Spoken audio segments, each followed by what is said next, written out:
Hi ඉතින් කොහොමද ඔයාලට?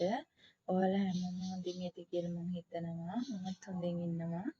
අද මම මේ වීඩියෝ එක කරන්නේ මගෙන් ගොඩක් අය ඇහුවා මම කොහොමද YouTube channel එක පටන් ගත්තේ?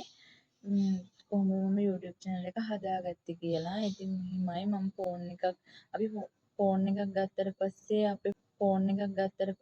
අපේ ෆෝන් එකට Google Gmail account එකක් හැදුවට පස්සේ අපේ ෆෝන් එකට එනවනේ YouTube channel එකක්. ඉතින් ඒ YouTube channel එක තමයි මට තියෙන්නේ. මම අලුතෙන් කියලා account එකක් හැදුවේ නැහැ. ඒ Gmail එකටම හදපු account එක තමයි තියෙන්නේ. YouTube channel එකක් හදන්න ගොඩක් ආසාවෙන් හිටියා. ඒත් ඒ ගැන අර ලොකුවට මට බය හිතුණා මේක කොහොමද කරගන්නේ කියලා. ඉතින් ගොඩක් කට්ටියගේ YouTube channel බලලා තමයි මම YouTube channel එක හදන්න ඉගෙන ගත්තේ. ගොඩාක් YouTube එකේ තියෙනවා කොහොමද YouTube channel එකක් හදාගන්නේ කියලා වීඩියෝස්. ඉතින් මේ වීඩියෝස් බැලුවාට පස්සේ අපිට තනියම account එකක් හදාගන්න පුළුවන්. ඉතින් මම 2021 වගේ මට හිතෙන්නේ මම මුල්ම වීඩියෝ එක දැම්මේ හස්බන්ඩ් කියලා තමයි මම මේ වීඩියෝ එක දැම්මේ. මේ හස්බන්ඩ් කිව්වා මම වීඩියෝ එකක් කරනවා ඔයාට පුළුවන් ද ඒක YouTube channel එකට දාන්න කියලා. ඊට පස්සේ මම කිව්වා මම YouTube channel එකට වීඩියෝස් දාන්න දන්නේ නැහැ. මම YouTube එකකින් හොයලා බලන්නම් කොහොමද දාන්නේ කියලා. ඔයා වීඩියෝ එක කරන්න කියලා. ඒකත් එයා වීඩියෝ එක කරේ මේ එයා යුද හමුදාවේ මගේ හස්බන්ඩ්. එයා 2008 වගේ යුද්ධෙදී ගොඩාක් තුවාල වෙලා අත් දෙක කකුල් දෙක කොන්ද හිම ඔක්කොම ගොඩක්ම එයාට තුවාල තිබ්බා. හොඳ වුණාට පස්සේ ඉතින් එයාලට අර මෙඩිකල් කෝඩ් අවුට් විදියට එයාලව එළියෙන් තියනවනේ. කැම්ප් එකේ ඇතුලේ තියාගන්න නැතුව ඊට පස්සේ ඉතින් එයා පෙන්ෂන් එක හදාගන්න බාර දීලා ගොඩක් කල් අවුරුදු 8ක් විතර වගේම රජයේ හැමතැනටම ගිහිල්ලා ඒ කට්ටිය ගොඩකට කියලා එයා බලලා තිබ්බා පෙන්ෂන් එක හදාගන්න පුළුවන්ද කියලා. ඉතින් එහෙම ගිහිල්ලත් එයාට කියන්නේ ඩොකියුමන්ට්ස් ඔක්කොම ක්ලියර් කරලා බාලා දීලත් එයාට එයාගේ පෙන්ෂන් එක හදාගන්න හම්බුන්නේ නැහැ. ඉතින් ජනාධිපතිතුමාට ලියුම් යවුවා. දාන්න කියන හැම කෙනෙක් ළඟටම ගිහිල්ලා පුළුවන් විදියට බැලුවා කොහොමද මේක හදාගන්න පුළුවන් කියලා. අවුරුදු 8ක්ම එයා බලන් හිටියා එයාට පෙන්ෂන් එක හම්බෙයි කියලා. ඉතින් හම්බුන්නේ නැහැ. මේ අවුරුද්දේ තමයි එයාට පෙන්ෂන් එක හැදිලා ආවේ. ඉතින් ඒ නිසා තමයි එයාට වෙච්ච අසාධාරණය ගැන කාටද මේක දැනුවත් කරන්න ඕනේ කියලා එයා හිතුවා මේක සෝෂල් මීඩියා වලට හරි දැම්මට පස්සේ ඒක මොකක් හරි දෙයක් වෙයි කියලා. ඉතින් ඒ නිසා තමයි එයා මේ වීඩියෝ එකත් කරේ ආබාධිත රණවිරුවන්ට ලැබෙන විශ්‍රාම වැටුම්වත් ඇයි නොලැබෙන්නේ මට මතකයි එහෙම තමයි. ඉතින් ඒ වීඩියෝ එක තමයි මම මුලින්ම මගේ YouTube channel එකට දැම්මේ 2021 වගේ. ඉතින් එහෙම දාලත් ඒ YouTube channel එකට දාපු ඒ වීඩියෝ එකට නම් ගොඩක් views එහෙම ප්‍රතිචාරයක් තිබ්බේ නැහැ. මට හිතෙන්නේ views 119ක් වගේ තමයි ගිහින් තිබ්බේ. ඊට පස්සෙත් එයා මාස දෙක තුනකට පස්සෙත් බලන් ඉඳලා ආයෙම එයා ගියා මේ මම හිතන්නේ විශ්‍රාම දෙපාර්තමේන්තුවට මොකක් හරි පෙන්ෂන් එක ගන්න කාව හරි හම්බෙන්නද කොහෙද ඒ ගියපු වෙලාවෙත් එයා එතෙන්දිත් එයාලට කෑ ගහලා තිබ්බට පස්සේ ආයෙ එතෙන්දිත් පොඩි වීඩියෝ ක්ලිප් එකක් අරගෙන ඇවිත් තිබ්බා. ඊට පස්සේ ඒකත් හදලා මම YouTube channel එකට දැම්මා. ඉතින් එහෙම ලොකු ප්‍රතිචාර නම් තිබ්බේ නැහැ. views 20 ගණන් 30 ගණන් වගේ තමයි මට මතක තිබ්බේ. ඊට පස්සේ මම YouTube channel එකට වීඩියෝස් දැම්මේ නැහැ. එකක්වත් short video එකක්වත් මම දැම්මේ නැහැ. channel එක තිබ්බා. මම ඒ වුණාට මට මොනවද මම මේකට channel එක තිබ්බට වීඩියෝස් හදලා දාන්නේ මම කොහොමද vlog කරන්නේ job එක කරන ගමන් මට කරගන්න බැරි වෙයි කියලා හිතලා ඉතින් මම මගේ වීඩියෝස් එහෙම ඔය vlog කරලා මොනවද දාන්න ගියේ නැහැ. මේ අවුරුද්දේ ජූලි මාසයේ වගේ මට හිතුණා මම YouTube channel එක තියෙනවනේ හදපු ඒ account එක තියෙද්දි ඇයි මම මොනවද දාන්නේ නැත්තේ කියලා. ඉතින් මම ඊට පස්සේ ෂෝට්ස් වීඩියෝ වගේක් ඔය එක එක තැන්වල ඇවිදින්න ගිහපු පොඩි වීඩියෝස් කෑලි වගේක් අරගෙන ඒ වගේ YouTube channel එකට ඒ වීඩියෝස් දැම්මා. අනේ ගානට views ගිහින් තිබ්බා 900 ගණන් 800 ගණන් සමහර ඒ වගේ 1k ගිහිපුවත් තිබ්බා. ඊට පස්සේ මට හිතුණා කමක් නෑ මෙහෙම තියෙනවනේ මම දිගටම channel එක කරගෙන යන්න ඕනේ කියලා. ඊට පස්සේ හස්බන්ඩ්ුත් කිව්වා අපි දෙයක් පටන් ගත්තම එකපාරට මේකෙන් අපිට ප්‍රතිඵල බලාපොරොත්තු වෙන්න බෑ. ඉතින් ඔයා මේ දිගටම වීඩියෝස් කරලා දාන්න. එතකොට ඉතින් හරියන්න පුළුවන් කියලා. මමත් මුලින්ම හිතුවා YouTube channel එක කරලා YouTube channel එක පටන් ගත්තට පස්සේ මේකෙන් සල්ලි හොයන්න ඕනේ. කොහොම හරි මම subscribersලා 1000 හදා ගන්න ඕනේ. මම මගේ යාළුවන්ට මගේ page එකේ ඉන්න WhatsApp එකේ ඉන්න TikTok එකේ ඉන්න යාළුවෝ ඔක්කොටම කියලා මම link එක යවලා මම මෙහෙම වැඩක් පටන් ගත්තා. ඉතින් මාව මේ සබ්ස්ක්‍රයිබ්ස් කරන්න කියලා. එයාලා ඇත්තටම මාව සබ්ස්ක්‍රයිබ් කරා. ඊට පස්සේ ඉතින් කියලා සබ්ස්ක්‍රයිබ්ස් කරගෙන මට තිබ්බා 200ක් 300ක් වගේ සබ්ස්ක්‍රයිබර්ස්ලා ඇවිත් තිබ්බා. ඊට පස්සේ මම වීඩියෝ එකක් දැම්මා. ඒ වීඩියෝ එකෙන් මට ඉතුරු සබ්ස්ක්‍රයිබර්ස්ලා ගානත් හැදිලා තිබ්බා. ඊට පස්සේ දැන් මට හරිම සතුටුයි. දැන් සබ්ස්ක්‍රයිබර්ස්ලා ගාන හරිනේ. දැන් හරි දැන් මට මේකෙන් සල්ලි හොයන්න පුළුවන්. මේ කියලා බලලා මම ඊට පස්සේ බෑ ඇත්තට මෙහෙම සබ්ස්ක්‍රයිබර්ස්ලා 1000 අපි කියලා හදාගත්තට එහෙම අපිට සල්ලි හොයන්න බෑ channel එකෙන්. ඒකට අපි වීඩියෝස් දානේ වගේ එන සබ්ස්ක්‍රයිබර්ස්ලා තමයි ඇත්තටම අපිට වටින්නේ. අපි වීඩියෝ එකක් දැම්මම බලන කට්ටියනේ අපිව සබ්ස්ක්‍රයිබ්ස් කරන්නේ. අර අපි link එක යවලා එහෙම කියලා සබ්ස්ක්‍රයිබ්ස් කරගත්තට එයාලා අපි වීඩියෝ එකක් දැම්මම බලන්නේ නැහැ. අපි තව මේ watch time 4000ක් හදාගන්න ඕනේ.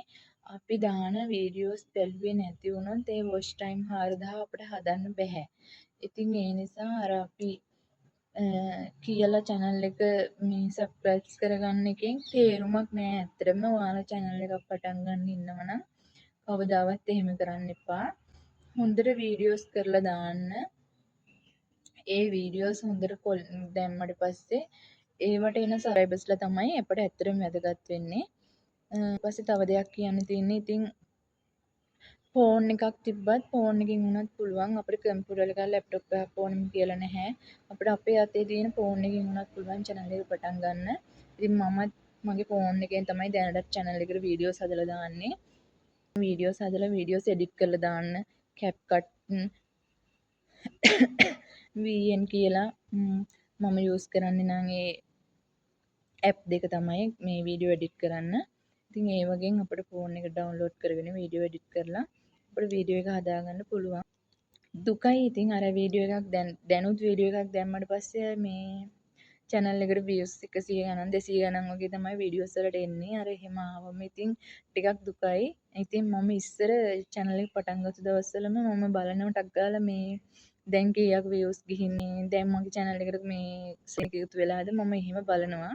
හැබැයි ඉතින් දැන් මම එහෙම බලන්නේ නැහැ. මොකද මේ ඒක එතකොට අර ටිකක් හිතට දුකයි මේ කොහොමද views මෙහෙම යන්නේ නැහැ කියලා තේරෙනවා. මම ඒත් අනිත් අයගේ channel බලලා මම හිතනවා මේ අපි කරන වීඩියෝස් හොඳ නැතුව ඇති මේ quality මදි ඇති ඒක නිසා තමයි channel එකේ වීඩියෝස් බලන්න නැත්තේ. එහෙම කියලා ඉතින් මම හිතනවා. එහෙම ඉතින් කඩන් වැටුණු අවස්ථාවක් තියෙනවා. මම තව channel එකට මම page එකක් කරහත් මගේ channel එක subscribe කරන්න කියලා ගොඩක් කට්ටියට කිව්වා. ඒගොල්ලෝ subscribe කරලා ඉවරලා ආයි ඊළඟට බලනකොට unsubscribe කරලා අනික එහෙම කරගත්තට ඒගොල්ලෝ වීඩියෝස් බලන්නෙත් නැහැ. ඒ නිසා ඒක තේරුමක් නැහැ. අපිට මුලින්ම කරන්නේ මොනිටයිසන් ඔන් කරගන්න නම් අපිට මුලින්ම කරන්න තියෙන්නේ සබ්ස්ක්‍රයිබර්ස්ලා 1000 හදාගෙන watch time 4000 හදාගන්න ඕනේ. ෂෝට් වීඩියෝ වලින් නම් සබ්ස්ක්‍රයිබර්ස්ලා 1000 හදාගත්තට පස්සේ views මිලියන 10ක්ද කොහෙද ගන්න තියෙන්නේ. 10 මිලියන් වගේ මට මතක. එහෙම හදාගන්න ඕනේ මොනිටයිසන් ඔන් කරගන්න. ඊට පස්සේ ඉතින් අපිට AdSense account එකක් හදාගන්න ඕනේ. තාම ඉතින් මගේ නම් ඒව නැහැ. මගේ තාම watch time එහෙම හරි ගිහිල්ලා නැහැ. subscribersලා ගන්න හරි ගියාට. තාම මගේ නම් වොච් ටයිම් තියෙන්නේ 22ක්ද කොහෙද. ඉතින් තව ලොකු ගාණක් මම වොච් ටයිම් හදන්න ඕනේ. ඉතින් වොච් ටයිම් යන්නේ නැහැ මේ views අඩුයි නිසා channel එකේ දාන වීඩියෝ වලට. shorts වීඩියෝ වලට views තිබ්බද දිග vlog දාන වීඩියෝස් views අඩුයි. ඒ නිසා වොච් ටයිම් හරියන්නේ නැහැ. ඉතින් මම ඒ වුණාට මම හිතුවේ කමක් නැහැ. කවදා හරි දවසක හරියයි. මුලින්ම මේකෙන් සල්ලි හොයනවා කියන අදහස මත ඇර ගන්න ඕනේ. අපේ මතක සටහන් විදිහට අපිට දෙයක් එකතු කරන්න පුළුවන් අපේ channel එකට. ඉතින් ඒ නිසා මේ දිගටම මම වීඩියෝස් කරලා දානවා කියලා මම හිතුවා. channel එක පටන් ගද්දී ඉතින් ලොකු පොඩි පොඩි ප්‍රශ්න එක එක දේවල් ඉතින් එනවා. එහෙම ඉතින් අර ඕනම කෙනෙක්ට දෙයක් පටන් ගද්දී ප්‍රශ්න නැති වෙන්නේ නැහැ නේ. ප්‍රශ්න එනවා. ඉතින් ඒ දේවල් හදාගෙන අපි වැටෙන්න හොඳ නැහැ මුලින්ම. ඉතින් මේ මට මම channel එක පටන් ගද්දී වෙච්ච දේවල්. ඉතින් මට කියන්න තියෙන්නේ පොඩි කෙනෙක්ට ලොකු අයට නැන්දලා මාමලා ආච්චි සීයා කෙනෙක්ට උනත් නංගි කෙනෙක්ට මල්ලි කෙනෙක්ට උනත් YouTube channel එකක් පටන් ගන්න පුළුවන්. අතේ තියෙන ෆෝන් එකකින්. ඉතින් මම දුවෙක් විදියට බිරිඳක් විදියට මම හිතුවේ මගේ පෞල් ජීවිතේට මම හයියක් වෙන්න ඕනේ. මගේ අම්මට තාත්තට මම හයියක් වෙන්න ඕනේ. කොහොම හරි මගේ පෞල් ජීවිතේත් මම ගොඩ දාගෙන මගේ අම්මා තාත්තවත් හොඳට බලා ගන්න ඕනේ කියලා තමයි මම මේ හැම දෙයක්ම කරන්නේ. ඉතින් රට යන්න බාර දීලා තිබ්බා. ඉතින් ඒ දේවලුත් හරි ගියේ නැහැ. ඊට පස්සේ තමයි මම YouTube channel එකත් පටන් ගත්තේ. ඉතින් රට යනවා කියන හීනේ තාමත් ඉන්නවා. මොකද මට ඕනේ මගේ පවුල ගොඩ දාගන්න ගමන් මමත් ගොඩ යන්න. මොකද අපි අම්මා තාත්තා අපිව පොඩි කාලේ අඩුපාඩුවක් නොකර මෙහෙම අතපය හොඳට හදලා තියෙන නිසානේ අද අපි ජොබ් එකක් කරගෙන මෙහෙම ජීවත් වෙලා ඉන්නේ. ඉතින් මට තනියම නැගිටින්න උවමනාවක් නැහැ. ඒ නිසා මට උනේ එයාලා වයසට ගියත් මොන දේ වුණත් එයාලව හොඳින් බලාගෙන එයාලට හයියක් වෙලා මමත් නැගිටින්න තමයි මගේ බලාපොරොත්තුව. ඒ නිසා තමයි මම හැමදේම කරන්නේ. ඉතින් මම රට යන්න හැදුවෙත් ඒ නිසා එයාලව හොඳට සතුටින් තියන්න ඕනේ කියලා හිතලා. ඉතින් හස්බන්ඩ් එක්කම තමයි රට යන්න බැලුවේ. ඉතින් හස්බන්ඩ් එක්ක යන්න බාර දීලා තිබ්බා ඔක්කොම. ඒත් ඒගොල්ලෝ ඒජන්සිය මොනවා හරි බොරුවක් කරලා ඒක හරි ගියේ නැහැ කොහොම හරි. ඊට පස්සේ ඉතින් ඔහොම ටික දවසක් කල්පනා කර කර ඉද්දිත් මොකද කරන්නේ කියලා මට ඊට පස්සේ තමයි හිතුනේ YouTube channel එකවත් පටන් ගත්තා නම් හරි වීඩියෝස් ටිකක් කරලා දාලා ඒකෙන් හරි දෙයක් කරගන්න පුළුවන් වෙයි කියලා. ඇත්තටම හීන අපි ඕනම කෙනෙක්ට හීන බලාපොරොත්තු ගොඩක් තියෙනවා. ඉතින් අපි ජීවත් වෙන්නේ ඒ හීනත් එක්ක බලාපොරොත්තුත් එක්ක. කවදාවත් ඒ හීන බලාපොරොත්තු ඇත්තටම ඇත අරගන්න හොඳ නැහැ. කවදා හරිම දවසක මේ දේවල් හරි ගස්ස ගන්න පුළුවන් අපිට. ඉතින් ඒ වගේ තමයි මමත් මගේ හීනත් එක්ක ජීවත් වෙනවා හැමදාම බලාපොරොත්තු තියෙන ඉතින් හොඳට අපිට ඕනේ අපි ලස්සනට ජීවත් වෙන්න අම්මා තාත්තා හොඳින් බලා ගන්න තමන්ගේ සාම්ප්‍රදායට හයියක් වෙන්න ඒක තමයි ඉතින් තියෙන බලාපොරොත්තුව. ඉතින් මේ දේවල් නිසා මම දැන් FB එකේ වුණත් මම මොනිටයිසන් වුණත් ඔන් කරගෙන තියෙන්නේ කවදා හරි දවසක ඒකිනුත් දෙයක් හරියයි කියලා බලාපොරොත්තුවක් තියෙනවා. ඉතින් ඒ නිසා මොනිටයිසන් වුණත් ඔන් කරලා තියාගත්තා. ඒක නම් මම දැනගත්තේ මනේ අක්කාගේ වීඩියෝස් බලලා මම එයාගේ වීඩියෝස් බලනවා. එයා තමයි කියලා තිබ්බේ එයා FB එකෙන් මෙහෙම සල්ලි හෙව්වා. ඒකෙන් මේ මොනිටයිසන් ඔන් කරන්න පුළුවන් දැන් ලංකාවටත් දීලා තියෙනවා. එහෙමයි කියලා. ඉතින් ඒ වීඩියෝ එක බලලා ඒකේ තිබ්බ දේවල් ඉගෙනගෙන FB එකේ මොනිටයිසන් ඔන් කරගත්තා. මම ඉතින් මගේ හස්බන්ඩ්ටත් FB එකේ මොනිටයිසන් ඔන් කරලා දුන්නා. මගේ ඉතින් එහෙම පෙන්ස්ලා ගොඩක් නැහැ. හස්බන්ඩ් ගෙනන් ඉන්නවා පෙන්ස්ලා ගොඩක්. ඒත් ඉතින් තාම එයාගෙත් නැහැ එහෙම මුකුත් හැදිලා. ඊට පස්සේ මම ඉතින් ඔහොම ඉන්න ගමන් මම හස්බන්ඩ්ටත් කිව්වා ඔයත් චුටි වීඩියෝ කෑලි මොනවා හරි හදලා දාන්න මේ ඔයා YouTube channel එකක් කරන්නකෝ කියලා ඉවරලා. ඉතින් මම එයාට channel එකක් හදලා දුන්නා. එයාත් ওই පොඩි වීඩියෝස් කෑලි වගේක් දානවා. එයා වීඩියෝ කරන්න එන්නේ නැහැ ලැජ්ජයි. ඉතින් මම කතා කරනවා එයාට මේ එන්න මේ වීඩියෝ එකක් කරමු අපි දෙන්න එකතු වෙලා මෙහෙමයි කියලා. ඒ වුණාට එයා එන්නේ නැහැ වීඩියෝ කරන්න. මේ ඔය සමහරවිට උයන වීඩියෝ එක මම රස බලන්න දුන්නා තනියෙන් මට බෑ බලන්න මේ ඔයා තනියෙන් කරලා දාන්නකෝ කියලා මට කියනවා ඉතින්. එකම එක වීඩියෝ එකකට වගේ ඉන්නව මට හිතෙන්නේ. අර එයාගේ පෙන්ෂන් එක ගැන කරපු වීඩියෝ එකේ නම් එයා ඉන්නවා. නැත්තම් හරි අඩුයි වීඩියෝස් වලට එනවා. ඉතින් ජීවිතේ සාර්ථක ගමනක් යන්න නම් කාගේවත් දේවල් වලට වැටෙන්න හොඳ නැහැ අපි. අපි දැනගන්න ඕනේ අපේ ගැහණියෙක් වුණාම ශක්තිමත් වෙලා නැගිටින්න. ඉතින් දවසක මගේ YouTube channel එකත් මගේ ජීවිතය සාර්ථක කරගන්න, මගේ හීන බලාපොරොත්තු ඉෂ්ට කරගන්න මම හිතනවා මම පටන් ගත්ත වැඩේ මට හරි දවසක හොඳ වෙයි කියලා. ඉතින් ඒ බලාපොරොත්තුත් එක්ක දිගටම ඉන්නවා. දැනට උනත් මගේ YouTube channel එකේ subscribersලා හිටි ගමන් වැඩි වෙලා තිනවා. ඊළඟට මම ඊළඟ දවසේ බලද්දී හිටි ගානටත් වැඩිය subscribersලා අඩු වෙලා තිනවා. මම ඉතින් husband එක කියනවා අනේ තාත්ති මට එපා වෙනවා මේ මෙච්චර subscribersලා හිටියා.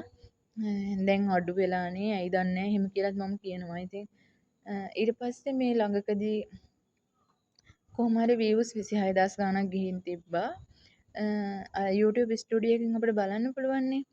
ඊට පස්සේ මම ඒකෙන් බලද්දි ටික දවසක් යනකොට YouTube ඒ ස්ටුඩියෝ එකේ views එන්නම අඩු වෙනවා. ඊට පස්සේ මම හස්බන්ඩ්ට කිව්වා මෙහෙම අඩු වෙනවා ඇයි කියලා දන්නේ නැහැ කියලා. ඊට පස්සේ එයා කිව්වා මේ YouTube එකට කතා කරලා බලන්න Google එක හරහා කියලා. Google එක හරහා මම කතා කරන්න try කරා මට ඒක තේරෙන්නේ නැහැ කොහොමද කරගන්නේ කියලා. මම ඊට පස්සේ YouTube ස්ටුඩියෝ එකේ හෙල්ප් සෙන්ටර් කියලා එකක් තියෙනවා. ඒකට ගිහිල්ලා එයාලට මම කතා කරා මැසේජ් කරන්න තියෙන්නේ අපිට. මම ඉතින් කතා කරලා කිව්වා මෙහෙම ප්‍රශ්නයක් තියෙනවා. මගේ views අඩු වෙනවා. ඇයි කියලා මම ඇහුවා එයාලගෙන්. ඊට පස්සේ එයාලා කිව්වා මගේ දැන් අර channel එක හදලා ගොඩක් කල්නේ දැන් 2021 දාපු වීඩියෝස් උත් තියෙනවා. ඊට පස්සේ දින 90ක් දැන් පැනලා නිසා මේ views එන ඒවා අඩු වෙනවා අර කාලය වැඩි නිසා කියලා. ඊට පස්සේ ඔන්න ආයෙ එක දිගට ෂෝට්ස් වීඩියෝ ටිකක් දැම්මා. ඉතින් ඒත් තාම අර තිබ්බ 26000වත් හදාගන්න බැරි වෙලා තියෙන්නේ. ඉතින් අර වීඩියෝ එකක් දැම්මට පස්සේ ලොකු බලාපොරොත්තුවක් තියෙනවා අනේ අදවත් මගේ මේ වීඩියෝ එක 1k වත් යයිද කියලා. ඉතින් ඇත්තටම දවස් දෙක තුනක් හතරක් යද්දිත් අඩුම 100 ගාණක් වගේ තමයි ගිහින් තියෙන්නේ. ඒත් කමක් නෑ මම ආයෙ වීඩියෝ එකක් කරලා දාන්නම් කියලා මම ඉතින් හිත හදාගෙන ඉන්නවා. ඉතින් මට ඔයාලටත් කියන්න ඒ නිසා මම කියන්නේ කිසිම කෙනෙක් නිකන් ඉන්න එපා අපිට දෙයක් කරගන්න පුළුවන්. ඒ නිසා පුළුවන් විදිහට දෙයක් පටන් ගන්න YouTube channel එකක් හදාගන්න. YouTube channel හදන විදිහ YouTube වීඩියෝස් තියෙනවා ගොඩක්. මමත් ඒව බලලා තමයි ඉගෙන ගත්තේ. ඔයාලත් ඒ දේවල් බලලා ඉගෙන ගන්න. ඉතින් මම YouTube channel එක හැදුවේ කොහොමද කියන එක ගැන වීඩියෝ එකක් තමයි කරන්න ආවේ. මම මෙහෙම වීඩියෝ එකක් කරන පළවෙනි පාර. මගේ වීඩියෝ එකේ අඩුපාඩු ඇති. ඒ දේවල් තියෙනවා නම් ඔයාලා කමෙන්ට් එකක් දාලා මට කියලා දෙන්න. වැරදි අඩුපාඩු තියෙනම් බනින්න එපා. මම මෙහෙම වීඩියෝ එකක් කරන්න ඉගෙන ගත්තෙත් YouTube channel වල වීඩියෝස් බලලා තමයි මම මේ කොහොමද මෙහෙම කතා කරන්න ඕනේ කියලා බලාගත්තේ. ඉතින් දිගටම මගේ channel එකත් එක්ක රැඳිලා ඉන්න කියලා මම ඔයාලට ආදරෙන් මතක් කරනවා. මගේ වීඩියෝස් බලන්න කියලා ආදරෙන් මතක් කරනවා. මගේ මේ වීඩියෝ එකත් හොඳයි නම් මට ලයික් එකක් කමෙන්ට් එකක් දාගෙන යන්න. ඉතින් මොනිටයිසන් ඔන් වෙලා කියලා ගෙදරට ලියුමක් එනවා Google එකෙන්. Google Adsense ලියුමක් එනවා. ඒ ලියුම ආපු දවසට මම ඔයාලට තව වීඩියෝ එකක් ගේන්නම් ඒ ලියුමත් එක්ක. මම හිතනවා දැම්ම නම් ඒක වෙන එකක් නෑ කියලා. තව අවුරුද්දක් දෙකක් තුනක්වත් සමහර විට යයි. මොකද views එනවා අඩු නිසා ඒ channel එක subscribers හරි ගිහින් තිබ්බට watch time 4000 හදාගන්න ගොඩක් කල් යයි කියලා මට හිතෙනවා. කට්ටිය බලන ප්‍රමාණය අනුව තමයි ඉතින් watch time හැදෙන්නේ. ඒ නිසා දිගටම එහෙනම් මගේ වීඩියෝ එකත් එක්ක මගේ channel එකත් එක්ක රැඳිලා ඉන්න. වැරදි අඩුපාඩු තියෙනවා නම් කියලා දෙන්න. මගේ වීඩියෝස් බලන්න කියලා මම ආදරෙන් මතක් කරනවා. එහෙනම් හැමෝටම සුබ දවසක්. නැවතත් කුකින් වීඩියෝ එකකින් හමු වෙමු.